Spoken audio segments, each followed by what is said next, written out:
Welcome back to the SDL2 and OpenGL shaders mini-series. So for this log, you'll write your very first GLSL shader and bring a triangle to life using the GPU. So we'll go beyond the CPU rendering and step into the world of parallel processing, so where every vertex and every pixel gets its own little program to run. By the end of this log, you'll know how to write your very first vertex and fragment shaders, load and compile them using C and SDL2, render a colorful, smooth, shaded triangle right on your screen. So grab your compiler and let's power up your graphics pipeline. So let's jump right to it.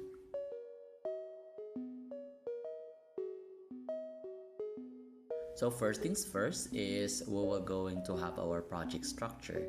So inside this folder, we have the sameMakeList.txt, we have the main.c, we have the shaders folder. So inside the shaders folder, we have the fragment underscore shader.glsl and the vertex underscore shader.glsl. Now for the sameMakeList.txt, we configure our samemake, and then samemake will generate the executable file and handles the linkages for the libraries. Also in line 55 up to 60, we add a add custom command, so this ensures that shaders folder is copied next to the built binary. Now for the vertex underscore shader.glsl, in the line 1, we specify the version of the OpenGL, and then in line 7 up to 8, we have vertex position, and vertex color. It will receive per vertex inputs from the C program, a pos or a position, which is a vertex position, which is the X, Y, and Z, and a color or color, which is a vertex color, which is RGB. So in line 10, we have a vertex color. So we're going to output this or pass this to the fragment shader. So for the main function in line 12, inside that, we have the GL underscore position. So here we're going to set the final vertex position, and then we set we're going to set the final vertex position via GL position or GL underscore position. So in line 19, we have a vertex color equals to a color. So we're going to forward this color to the fragment shader. So it's like we're going to send the color to the fragment shader via output vertex color. Now for the fragment underscore shader .glsl. So here in line 1, we specify the version of the OpenGL, and then in line 5, we have the input from the vertex shader, and it will receive the interpolated color from the vertex shader. So we have the vertex color. Now in line 9, we have a frag color or fragment color. So it will output the color of the pixel, and then it will going to output the final pixel color on the screen. And then inside the main function in line 11 up to 15, we're going to set the final color using the frag color.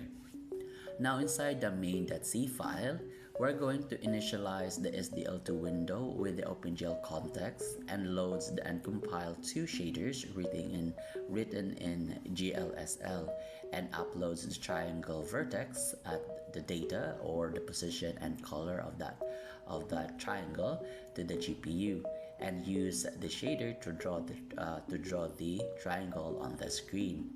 And here we include the libraries that we needed, and we define also the constant for our window width and height. Now in line 21, 25, 29, 32, 36, we have our function prototype.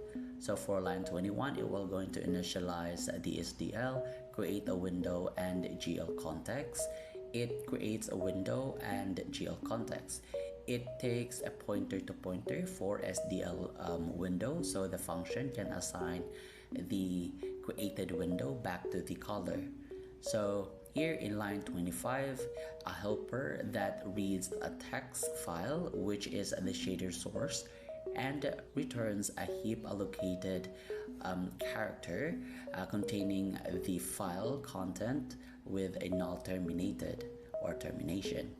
So in line 29, we have a function that loads or compiles and compiles and link a vertex and fragment shader and return the GL program handle. And then we have line 32, we have a process underscore input function. So this is the function is for event processing function. And in line 36, we have a render function. This function is for the render function. It draws the scene using the provided shader program and the vertex array object.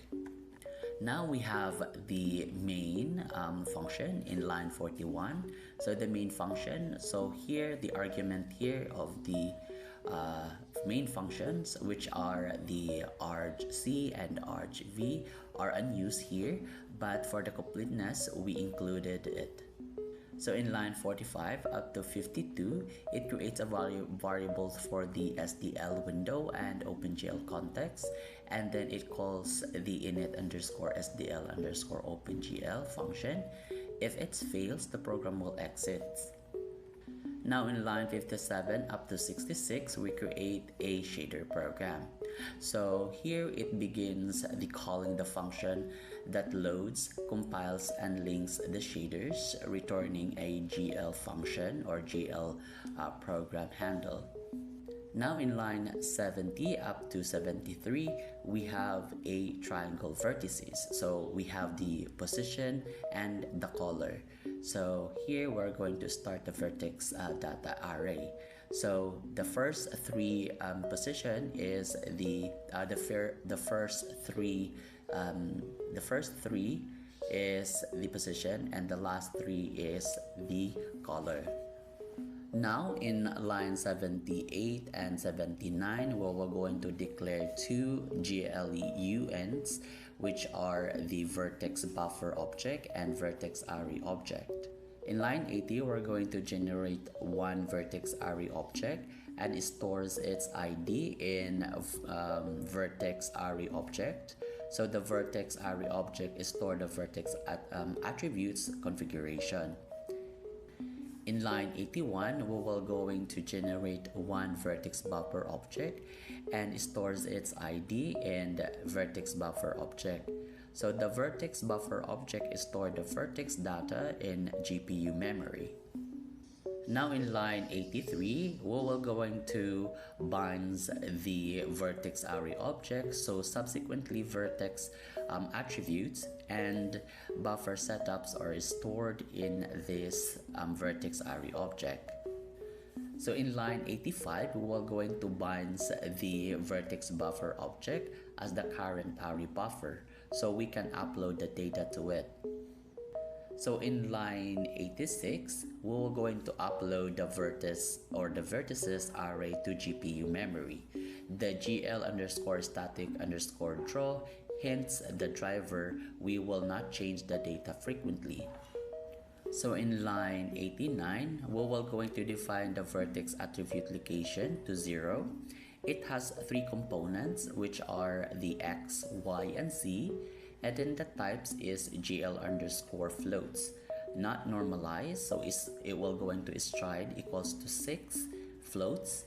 And then because each vertex has 3 position plus 3 colors, so that's why we have 6 stride, and then the offset equals to 0 bytes from the start of each vertex.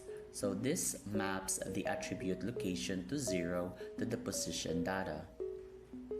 Now in line 90, we have enables the vertex attributes array 0 so that the shader can use it. Now in line 92, we are going to define the vertex attribute location 1. And then we have the three floats, which are the RGB, red, green, and blue.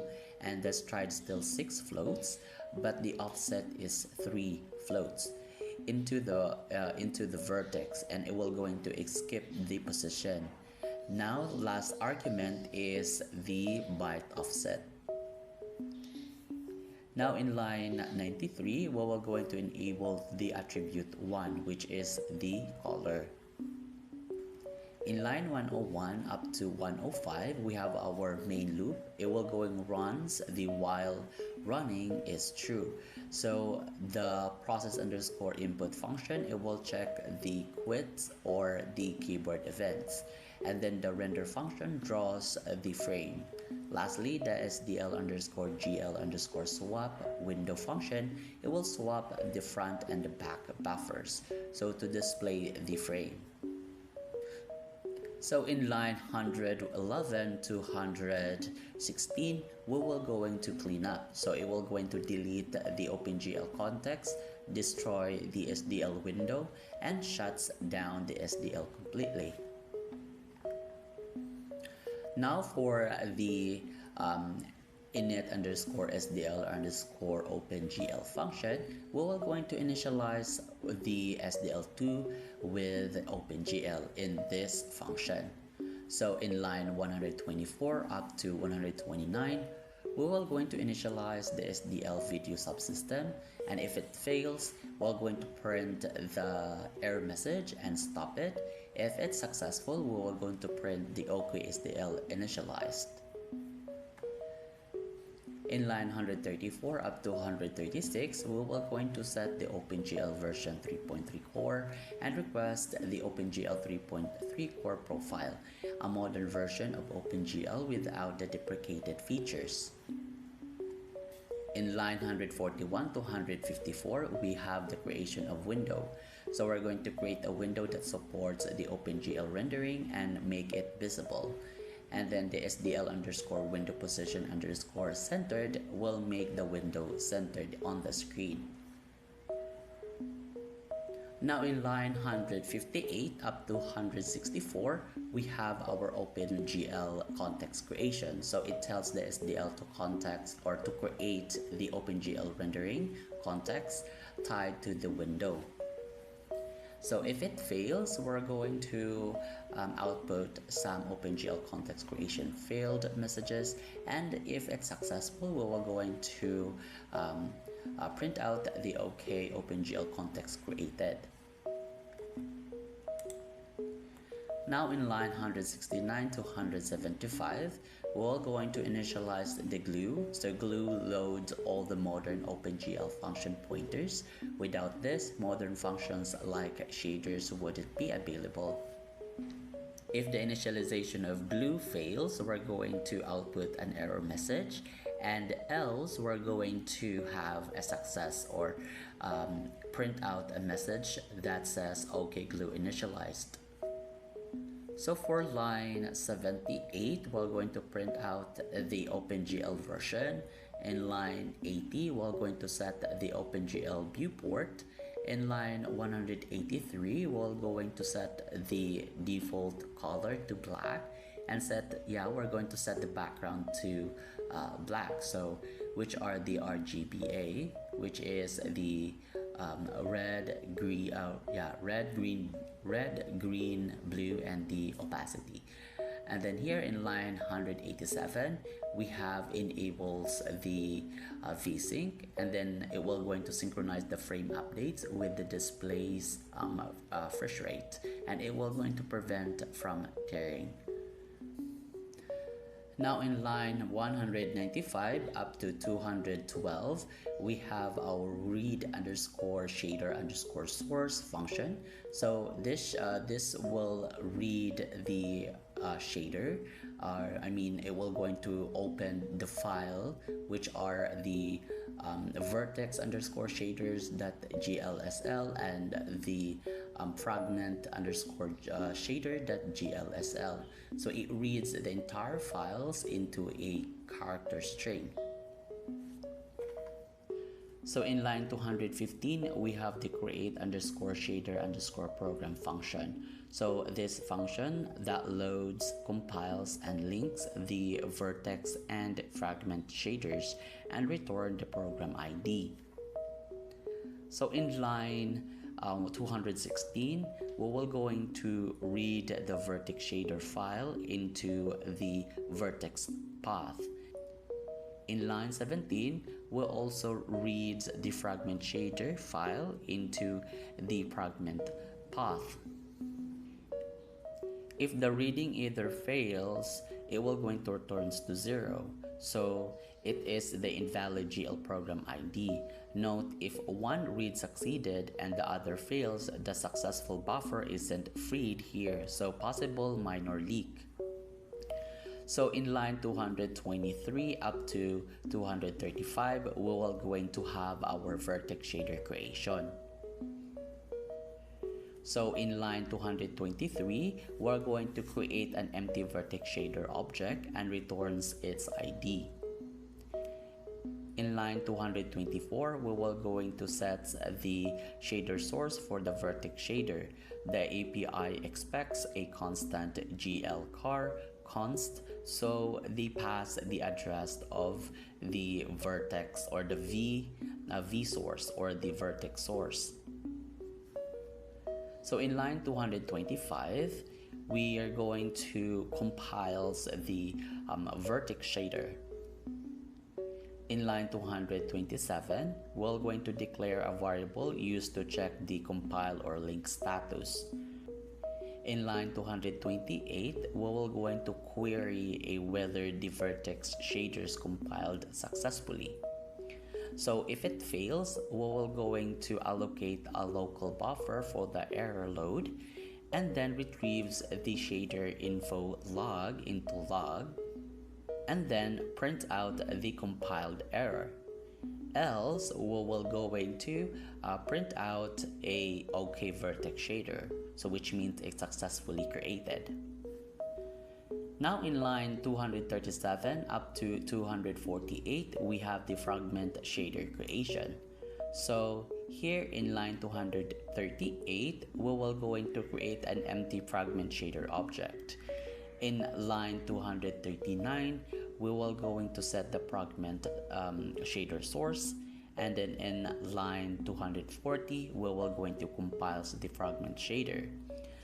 In line 241, we will going to check the fragment shader compiled status.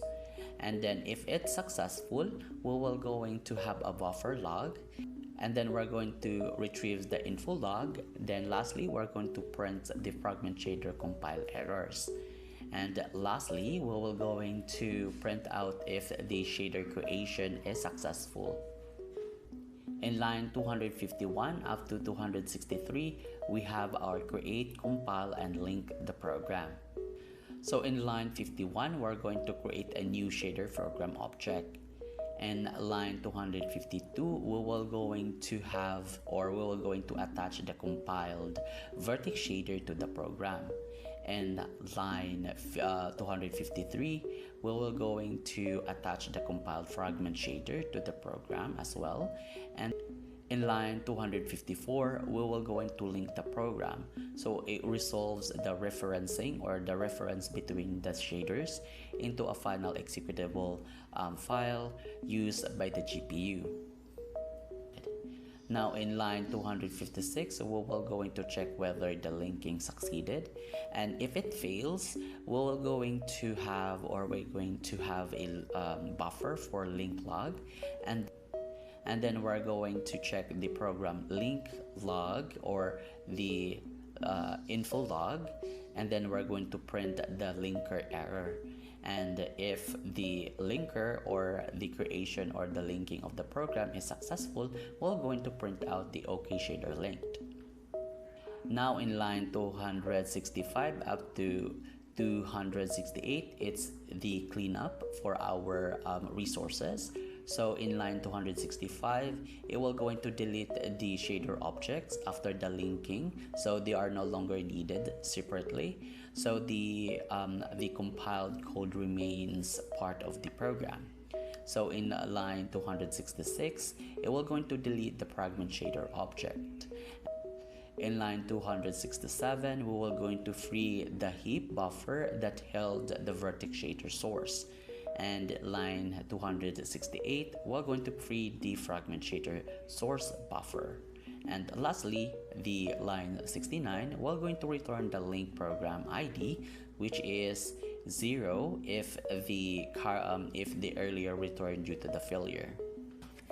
So here in line 277 up to 287, we have our process underscore input function. So it handles the keyboard or the window event, and it loops through all the SDL events. If the window is closed, if the window is closed, we will going to execute the SDL underscore quit, or if we press the escape key. And then we will going to set the running to false to exit the loop. So in line 294 up to 299, we have our render function. So it will going to draw the triangle. So the GL clear function here, which have the GL underscore color underscore buffer underscore bit, it will going to clear the color buffer at the color set by the GL clear color. So here in the GL use program, we have the shader program. We set the shader program to be used for drawing. The GL bind vertex array will have the vertex array object. It will going to bind the vertex array object, which contains the vertex attribute state and the vertex buffer objects binding. And then lastly, we have the GL draw array. So we're going to draw a rectangle. So it will going to issue a draw call, and we're going to draw 3 vertices as the single triangle starting at an index 0. Now this is the result if we're going to run our executable file. So as you can see here in our terminal, we have our messages. First is we're going to initialize the SDL, and then the window creation, and next is the OpenGL context creation, and then we initialize the glue, and then we print out the OpenGL version, and then we're going to read the shader. First is the vertex shader, and then we are going to read another shader, which is the fragment shader. And then we going to create a vertex shader here, and also the fragment shader, and also we link the shader and create the shader, and then we're going to print out the result, which is the triangle.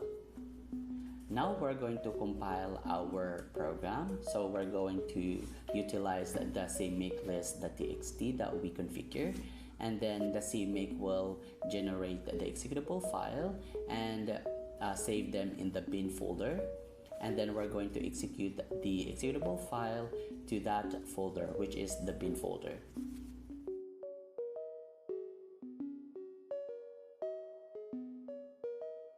And that's it. You just written your first GPU powered shader in C using SDL2 and OpenGL. You now understand how the vertex shaders handles position and how the fragment shader paints each pixels together, forming the heart of modern rendering. So in the next log, we will going to have a uniform and animated color shader. We'll make our triangle come alive by sending data from the CPU to the GPU and animating color in real time. If you found this helpful, hit like and subscribe. Thanks for watching. I'll see you in the next one.